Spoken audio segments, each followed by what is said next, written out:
Yes, yes, y'all, and you don't stop. Welcome back to Football Therapy, ladies and gentlemen, with me, your host, Jan. I hope you're doing well. I really do hope that. Welcome back to Chelsea News. And boy, oh boy, there is Chelsea news all over the gaff, ladies and gentlemen. Thankfully, we're not playing on the pitch at the moment, because it was not a pleasant experience to watch. But Chelsea are building, and building a little bit more in terms of looking forwards.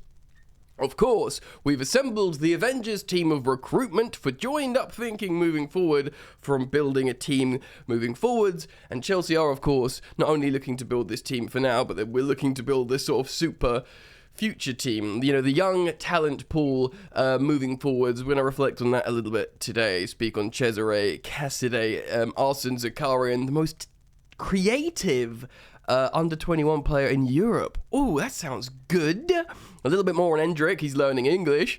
What does that mean? And also their concrete offers wanted for Jude Bellingham, Very, very exciting stuff. It's going to be a great episode, so I hope you're up for it, you're comfortable, pour yourself a drink, recline, do what you want. Just make sure you have some clothes on. Please do like, you can be naked if you want. Okay, it's got weird. Like the video.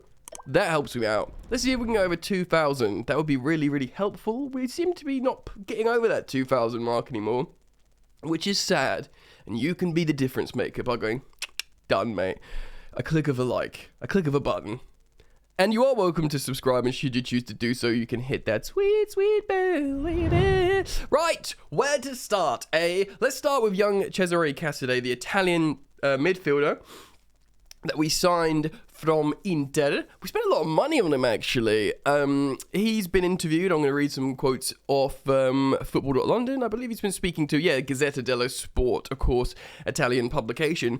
So, like, you know, what's going on at Chelsea? How do you feel? And he says this: when the offer arrived, I had the opportunity to have this new experience, and I honestly took it with open arms. It wasn't an easy choice to make, and it wasn't easy. Okay, not even at the beginning, because I didn't know the language as well, and I'm still struggling to learn it, but I felt like it was good to get out of my comfort zone.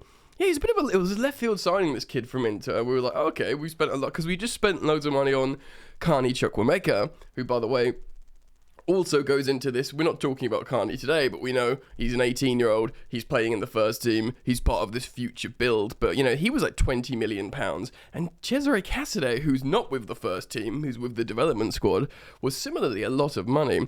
He goes on to say, for the moment, I'm having fun, and it's a super positive experience. I grew up because I had to begin to get on by my own. Well, this is what you do when you're a teenager, mate, and you move out from home, especially to another country. I'm improved in this too compared to the beginning. Oh, he's speaking about English. So he lives 20 minutes from Cobham and he studies English 3 or 4 times a week. Good, important, especially when you're young.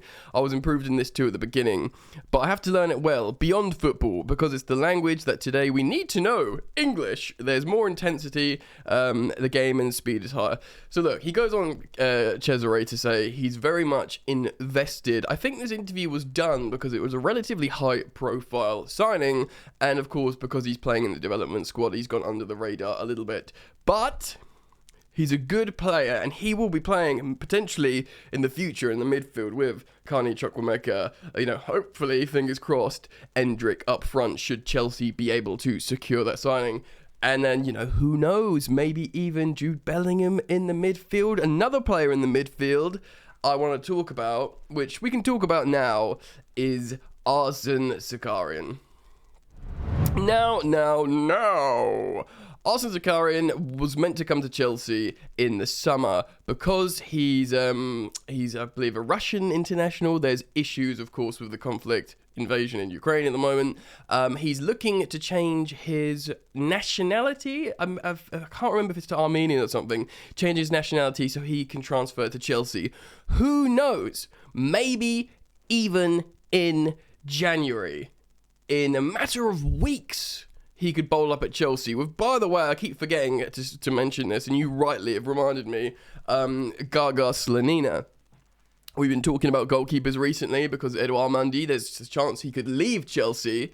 and Chelsea would look to maybe buy a new goalkeeper, whether that's to be a backup to Kepa or whether that's someone to challenge Kepa. Many of you were like, whoa, what about Slonina? He's coming, you know, the American international.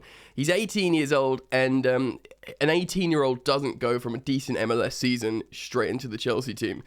Don't be surprised at all if this guy has a loan in the Championship, just to see if he can, you know, how he deals with loads of shots at him, and then eventually he might go on another loan to see how good he is with his feet.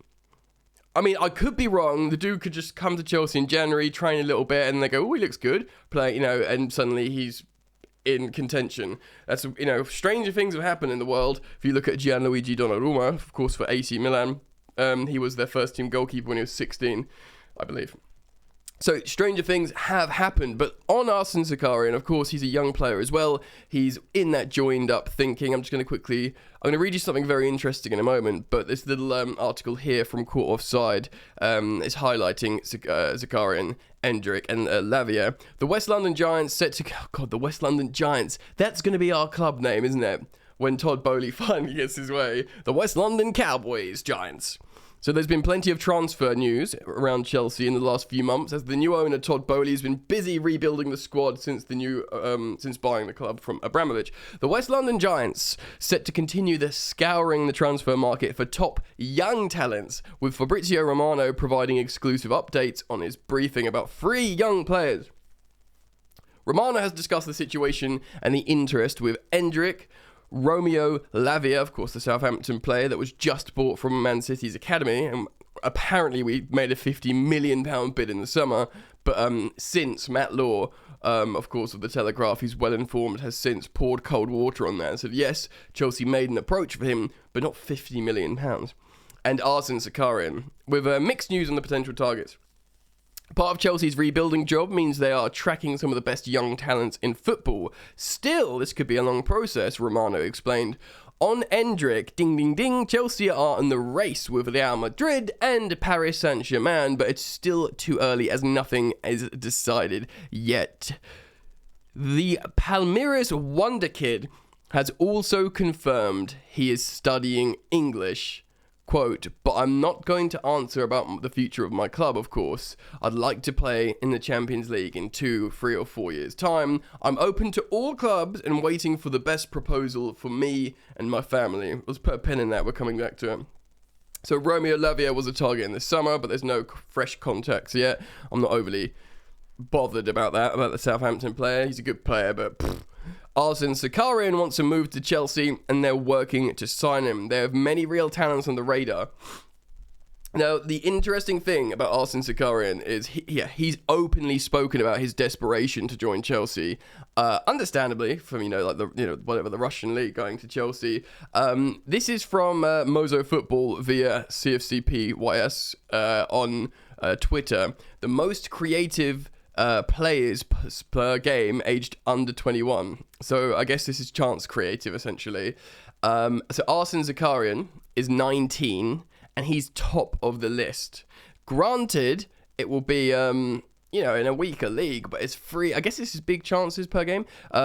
3 per 90, which is really, really good. He's 19 years old, and then the best behind him is 2.5 and then 2.2. And all these guys are 21 years old.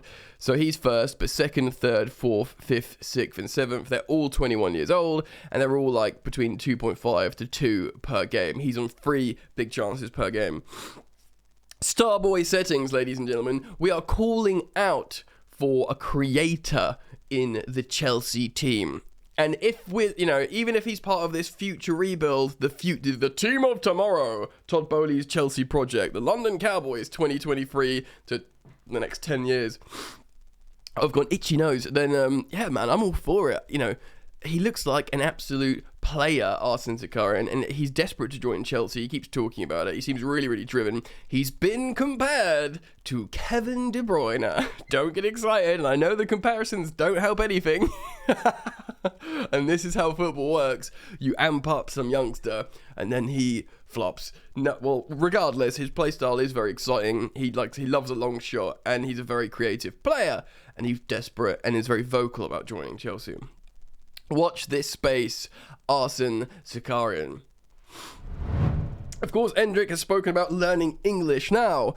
Out of the 3 clubs he's linked to in Paris Saint-Germain, Real Madrid, and Chelsea Football Club, only one of those clubs are in England and speak English. Ding, ding, ding. It's the West London Cowboys, ladies and gentlemen. Now, I don't think he'd bother learning English had he'd, not be thinking. He's obviously offered that disclaimer going, I'm not made a decision. I'm open to everything, because you've got to be. He's probably been told to say that. And yes, he is going to, his dad's confirmed they are going to go and visit Real Madrid and have a little snoop around. But, we know that Chelsea have already hosted him and his family, plus Thiago Silva was present at Cobham, which would be helpful because he's a Brazilian legend, and should help us convince him. But yes, there is, of course, like Vinicius Jr. and Rodrigo at Real Madrid in the Bernabeu. Now, look, let's have a taste of reality and sobering tea here. Humble pie, whatever. Real Madrid are a bigger club than Chelsea. Not to me, and probably not to you, but to the neutral. And it's Real Madrid. He's talked about he wants to play in the Champions League. They're the kings of the Champions League. But we do have one thing that Real Madrid don't have. And this is this project. Real Madrid are Galacticos, and they'll always, buy certain players and look good. But we can be like, look, mate, we're building a team of teenagers, of super talented teenagers that you can develop with for a decade. This is a particular project that for you is going to be good. Yes, Real Madrid, whatever, PSG, loads of money, playing with Neymar or whatever, they might dig that. But, we're going to have Zakharyan, Chukwuemeka, Cassidy, these young players like, even like Brio up front. And, this is like a cultivating long-term project. And that might be enough to convince Endrick to join. Let me know what you think of the young player revolution of all those aforementioned players, and let's move on. I'm going to talk about Jude Bellingham in just a moment, but a quick update. I'm using Cy Phillips's Twitter page for that. He has talked about how Inter Milan and Juventus are both weighing up a move for N'Golo Kante when the transfer window opens in January. Now, N'Golo Kante may walk away from Chelsea on a free transfer in the summer. Chelsea might see an opportunity to do a couple of things here. Make some money on Kante rather than letting him go for free, and also replace his spot in the squad, as well as his, he's on like best part of 300k a week. If they're like, right, okay, Kante out, he's not playing anyway, whatever, Zakharyan in, he's going to be on a fraction of his wages, we can make a bit of money on him, he's 12 years younger than him. That's just theoretical from one perspective. Many of you will be going, Jan, what are you saying? It's world-class N'Golo Kante. We should be trying to get him on a new deal. Yes, maybe so. Should we do that? He'd have to prove to be fit moving forwards. And for me, he has to sign an incentivized deal. We can't just give him 300k a week. We give him like a basic of half of that and say, look, you can make up it to X amount if you play and perform. It's not just Milan and Juventus, Inter and Juventus that want him. Of course, PSG, Barcelona, Real Madrid. I think personally we're going to sign Jorginho into a new deal, and we're going to replace Kante with a sort of proper CDM as well, like a more of a Kante style player than a Jorginho style player. We'll have to see what happens there. Of course, we'll watch that space and we'll keep up on the developments with the senior midfielders. Not great, but apparently Armando Broja has sustained an injury with Albania away, of course, preparing for the World Cup. He's been pictured with ice around his ankle, which is not good. Hopefully it's not serious. Chelsea players, of course, dropping like flies, and prospective future Chelsea players were just recently, Christopher Nkunku ruled out of the World Cup. We spoke about that on yesterday's or the day before videos. Frustrating. It's an absolutely ridiculous time to have a World Cup, but let's not talk about that. And before we talk about Jude, of course, the final thing I want to speak on here from Sai is, according to AS, which is AS, Memphis Depay would like to leave Barcelona. this January, and is now open to a move to Chelsea due to their Champions League status. So when he says Champions League status, he probably means like Chelsea are currently playing in the Champions League. Barcelona are absolutely not. They're in a Europa League playoff with Manchester United, which is great. It's great stuff, isn't it? It's great stuff. In a season where things are frustrating for us Blues, you can look at a playoff game for the Europa League between Barcelona and Man United. It's just lovely. It's good fun.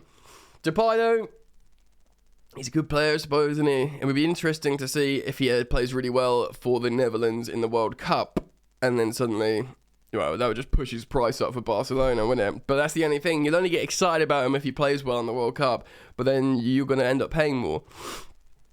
So, tricky. Let's move on.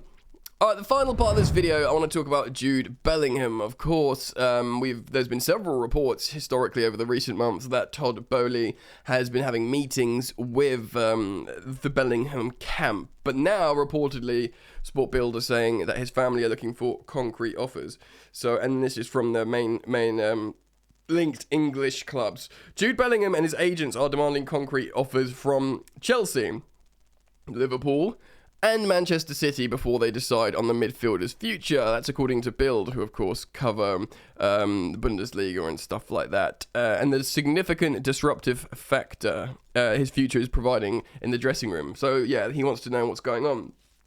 They explain that Bellingham's future is an ever-growing topic at the German club, who are preparing themselves for an assault next summer as the Englishman continues to impress. What a sensational season he's having as well in the Champions League. He looks lovely. All the big clubs are believed to be in for Bellingham, yeah, non-surprising, with the Premier League and particularly Chelsea, Liverpool, and Man City all casting admiring glances at him. Well, you don't think anyone else is going to get him. Like, you know, you could argue Newcastle might have some cash to splash, but don't know, mate. That's so weird how that's normal now. That used to be wild, but now you just make that as a passing comment. No one lifts an eyebrow. This is started to annoy Borussia Dortmund, with many players at the club already annoyed at the players' sometimes derogatory body language on the pitch. I thought he was having a great season. His status as third captain in the squad has seen as a controversial one that is causing problems and endangering the newly established hierarchy at the club. Basically, look, it's because he speaks really well and he is captain material. But that's not why they've given him the armband or the third place armband, I don't think. I think they've done that to try and increase his value. Like, look, he's a captain. More money, please. Surely, right? Bellingham is ploughing on regardless, though, with his family currently demanding, quote, concrete offers from the big interested parties, such as Chelsea. Yeah. The plan for him is to further strengthen his negotiating position during the World Cup, after which Dortmund will ask him for a meeting, during which the player will officially tell him his thoughts about leaving, which would be like, yeah, I want to leave. I mean, that's just what happens at Dortmund. No offense, guys. At the moment, the England star is very much being presented as the bad guy. Really interesting, which is a common occurrence at Dortmund when big-name players set to depart in the future. Well, you know, recently Haaland, before that Sancho, before that, I don't know, well, you could say Pulisic, Aubameyang. There have been some habit of criticising players in the months leading up to their high-profile departures, referencing here Sancho and Haaland, etc. Bellingham is the latest big-name departure, so it seems he's getting the same treatment. Look, man, look, this is just what happens for years and years and years and years and years. This is just what Dortmund do. I guess it's easier when they're winning and doing really well, but when they're going through transitional periods, it's probably frustrating for them. I'd love Bellingham. Let's watch him at the World Cup and see how he does. He's been really good so far. Of course, as well, he's still only 19. He's like, you know, he goes with this Arsen Zakharyan age and all these profiles of exciting, explosive midfielder players. What do you think, ladies and gentlemen? Once more, I'd remind you to try and get me over 2,000 likes. That would be lovely. I'm really interested in reading your thoughts, feelings, opinions, and musings down in the comment section below, and you are welcome to sub. Thanks, guys. I look forward to seeing you in the next one. Take care of yourselves. Peace.